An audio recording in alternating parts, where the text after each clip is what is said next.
Okay, hi guys. This is the video for Unit 4, Lesson 5 or 4.5. And today we're actually not doing anything new. We're just combining two things you already know together. Okay? And the two things that we're combining together today are negative exponents and rational exponents. So remember, rational means fractions or decimals. Okay? So the first thing we're going to review here is rational exponents. So for example, I could have potentially given you the question 4 to the power of 1 over 2, right? And if you remember that law means we change it into a radical. So whenever you see a fractional exponent, it automatically becomes a radical. The number that's in the denominator goes in your index. So this is going to be a square root of 4.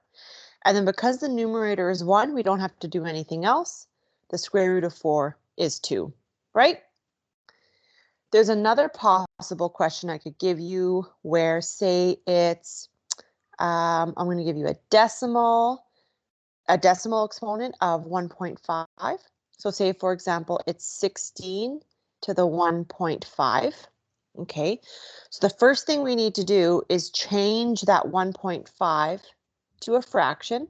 So you take 1.5 and then you take the decimal point and you're going to move it until it's gone. Okay, so I only had to move it once. So that means the number now is 15. And because I only moved it one time, it's over 10 because 10 has 1 0. And then the key here, not to forget, is to reduce. So I can divide each number by 5. So it's actually a 3 over 2. Okay? So this question actually becomes 16 to the 3 over 2. Now what we do, again, whenever we see a fractional exponent, remember it becomes a radical automatically. Again, the index here is going to be a 2, so I want a square root. But of course, if it's a 3 down here, it would be a cube root.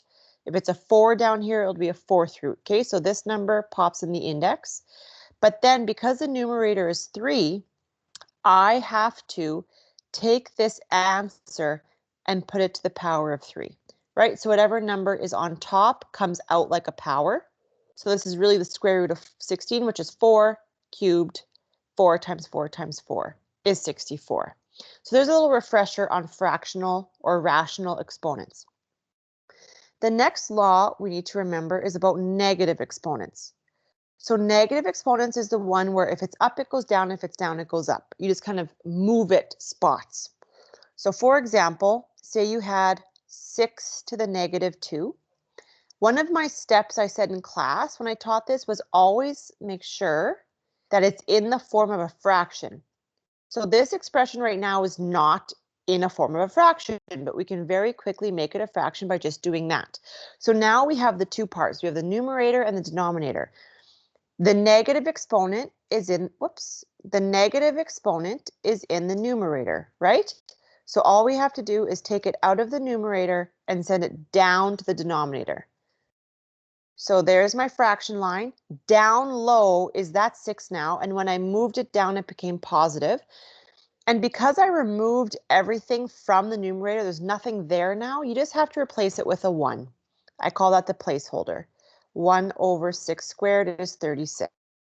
Okay, I'm going to do another question. I'm going to do one that students tend to struggle with, just as a refresher.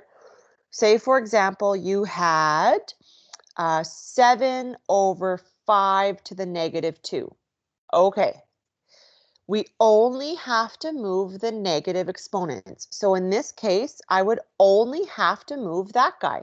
That 7 is not doing anything wrong because technically that 7 has a positive exponent of 1. We do not move positive exponents. So that 7 is going to stay put up high, and then that 5 comes up beside it and becomes positive 2.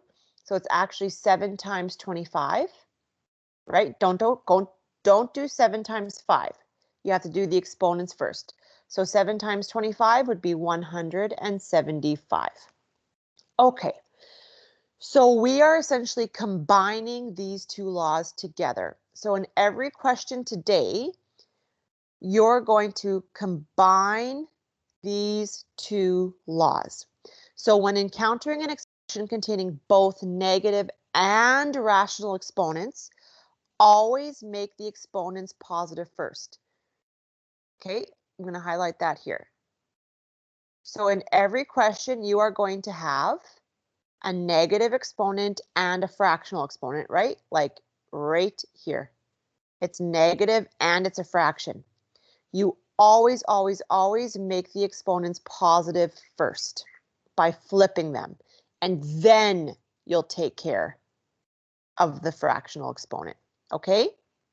So in this case here, again, we have a fractional negative exponent, 8 to the negative 2 over 3. Like I said in the instructions there, always make the exponent positive first. So again, when we talk about negative exponents, we always want there to be a numerator and a denominator. So boom, there's your numerator and now your denominator. The negative exponent is up top. So we want this whole expression to go down low. So there's your fraction line. Underneath now, that's where that 8 moved to, and the 2 to the 3 came with it, but because we moved it, it became positive. So this whole thing up here moved down. Now, just like the other questions, if you remove everything from the top, we took that guy away from the top, there's nothing there anymore, you need to put a 1 there as a placeholder. So now I have no negative exponent, so I can go ahead and I can solve. So I have a 1 on top, and down low, I really want the cube root of 8, because that's my denominator and the fraction is a 3, so that's my index. But then because my numerator is 2, I have to now square it. Okay, so that actually becomes 1 over 2 squared, right? The cube root of 8 is 2, but then I have to square it. So my final answer is 1 over 4. Okay, and the answer of 4 is on the bottom, right? Because we moved it to the bottom in our first step. So that 4 should be on the bottom. Okay, next guy, same idea. I have a negative exponent. There's my numerator and now my denominator. So the negative exponent is currently in the numerator of this big fraction. So I'm going to take this whole guy and send it down. So now that 16 is underneath, it got moved down and the exponent became positive. And because I removed everything from the top, I have to put the placeholder of 1. So I have 1 over. So now I want the 4th root of 16, and then I toss that in brackets to the power of 5. The 4th root of 16 is 2, so it's really 2 to the power of 5. And 2 times 2 times 2 times 2 times 2 is 32. Not 10, right? It's not 2 times 5. So 1 over 32. So again, another way students sometimes think about it is they just solve this right here. Like they just kind of ignore the negative. Okay, they pretend that that negative isn't even there. They solve this as if they're solving 16 to the 5 over 4, which ends up being 32. But then they just recognize they have to move it to the bottom because it is negative. So whatever this answer is here, it just has to go underneath the fraction. It has to end up in the numerator, okay? That's kind of another way you can think of it too. Okay. Next one. In this one, we already have this in the form of a fraction. We have a numerator of 1, and then the denominator is that 27. So we already have the fraction. No need to turn it into a fraction. And then the negative exponent is already in the denominator. So what do? Send it up to the numerator. So now up top, we have the 27, and 2 over 3 became positive. And it just kind of took the place of that 1 there, okay? And then because we moved everything from the bottom, if you want, you can say that there's a 1 on the bottom, because once you take everything away, there's technically still a 1 there, but you don't need to write the 1 on the bottom, is not necessary. So this is just a cube root of 27, but then you have to square it in the end. Cube root of 27 is 3, square it, 9. And so my answer isn't a fraction, it's just a 9 because we moved that 27 up to the, okay. All right, here, same idea. My negative exponent is found in the denominator. This is already in the form of a fraction, so I just send it up to the numerator, and there's already a 5 there. So we can't just ignore the 5 and kick the 5 out. Like in this question, we kind of took that 1 and just kicked it out because 1s don't matter, but 5s matter. So when you rewrite this question, that 5 has to stick around, and then that 32 comes up beside it, and then that 3/5 becomes positive because you moved it. So now you still have to take care of that 3/5. So that means that I want the 5th root of 32, but then I have to cube that answer. And we just don't forget that we have a 5 hanging out front waiting patiently. So we have a 5, the 5th root of 32 is 2 cubed. Make sure you cube that 2 first, so it's 5 times 8, and now we go 5 times 8 is 40. Next one. Same idea. So I'm kind of doing 2 examples of each question-ish to really make sure you get the hang of it before moving on. So again, same type of question. I already have a fraction. I already have a numerator and a denominator. My negative exponent is found in the denominator. So to get rid of that negative exponent, I send it up to the numerator beside the 3. That 3 doesn't go anywhere.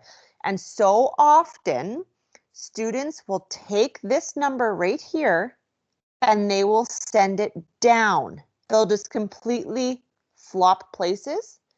But that 3 didn't do anything wrong, you guys. That 3 does not have a negative exponent on it. There is no reason it should move because technically it has a positive exponent of 1. We do not move positive exponents. I can say that till I'm blue in the face, but some people still always will move that 3. Okay, that 3 stays put. And then that negative 64 comes up beside it, and that exponent 4/3 became positive. So this means I want the cube root of negative 64, but then at the end, I want to put it all to the power of 4. Okay, the cube root of negative 64. You are allowed to cube root a negative because negative 4 times negative 4 times negative 4 equals negative 64. You're not allowed to you're not allowed to square root a negative. Cube rooting is fine. Okay, but then when I solve this, negative 4 to the power of 4 is negative 4 times negative 4 times negative 4 times negative 4. All those negatives will cancel out. And because, sorry, it's not 64. Whoops. That's 4 to the 3. I'm sorry. Back up there. Take 4 to the 4 is 216. And again, like I said, all those negatives would cancel out. I'm just double checking that. 4 to the power of 4 is 216. Sometimes that, no, it's 256. Good thing I checked, not 216. 256. Okay, and it's positive. And then you just go 256 times that 3 that was waiting for you, 768. Okay. And the number is not a fraction anymore because we took the denominator away. When we moved up the denominator up top here, when we moved up the denominator, we took the denominator away. There's nothing in the denominator anymore. So that's why the answer isn't a fraction anymore. We have no denominator. Technically, it's a 1, right? Don't forget that. And you can always write the 1 underneath if you want. Okay? All right. Moving on to the last 3 here. Here's your first decimal question, but I gave you an easy decimal. 0.5 is 1/2. So really, this question is saying 25/36 to the negative 1/2. Now, I taught in class that whenever you have an entire fraction in brackets with a negative exponent, you can just flip the fraction inside. So the 36 comes up and the 25 comes down, and then it becomes positive 1/2. Okay, I'm just going to drag this assignment lower. Can I drag this lower? No, I won't mess with that right now. Okay, so really all I'm doing is square rooting 36/25 because that's what the power to 1/2 means. And we get 6/5. Okay, so I'll repeat that. Whenever you have a base or something that's a fraction in the inside of a bracket, you're allowed just to flip the fraction and that exponent on the outside becomes positive. It's kind of a shortcut. Okay, here, this looks complicated, but it's really not when we look at it and think about it. We have negative exponents. This is already in the form of a fraction. I already have a numerator and I already have a denominator. I have negative exponents in each, right? So this guy who has a negative exponent on him, he needs to go down. And then this guy who has a negative exponent in it has to go up. So they both have to move because they're both negative. So the 64 comes up and the exponent becomes positive, 4/3. Then the 27 goes down and that exponent becomes positive. So there, negative exponent's gone. So on top here, this is actually asking for the cube root of 64, but then to the power of 4. On the bottom, it's also asking for the cube root, but of 27 to the power of 2. Okay? So the cube root of 64 is 4, but I want it to the power of 4. Then down low, the cube root of 27 is 3, but I want it squared. So 4 to the power of 4 is 256 over 27. Okay, and yes, I do want you to reduce if you can, but you can't reduce those. There's nothing in common. You can divide out of both. All right. This guy, I tried to throw everything at you in this one, so really pay attention to H. I'm going to zoom in. All right. First things first, is it in the form of a fraction? Yep, I have a numerator and a denominator. Good. Because I have a negative exponent, I know I'm going to have to do some moving around. My negative exponent exists in the numerator, so I know I'm going to have to send him down. Now look at that 16. It has a positive exponent. So this 16 is going to stay where it is. It's going to stay put because it has a positive exponent. It does not need to move. So really, I have that 16 down low, and I'm just going to change that to a 1/2 right now. I know I'm going to have to do that eventually. So I've kept that 16 in the denominator. I've changed the 0.5 to a 1/2, right? We know 0.5 equals 1/2. That's all I did. And then now beside it, that 125 came down and the exponent became positive 1/3. Because I've removed everything from the denominator here, I have to put a placeholder of 1. So 1 over, this is really the square root of 16 times the cube root of 125. So that's really asking for the square root of 16, which is 4, times the cube root of 125, which is 5. My answer is actually 1/20. Okay, so there it is, lesson 4.5, essentially just combining the two laws of negative exponents and rational exponents. Okay, and I wrote it in the instructions, but I'll write it again. Always change negative exponents to positive exponents first. Okay, so you're always going to do your flipping or your moving first and then do the radical stuff. Okay, the assignment is there in a PDF form. So for those of you who haven't been in class, you'll just have to open that up and just copy the question down and do it on a piece of loose leaf. But of course, for those of you who have been in class, you've gotten that worksheet already. Okay, good luck, and of course, email me or message me with any questions as usual.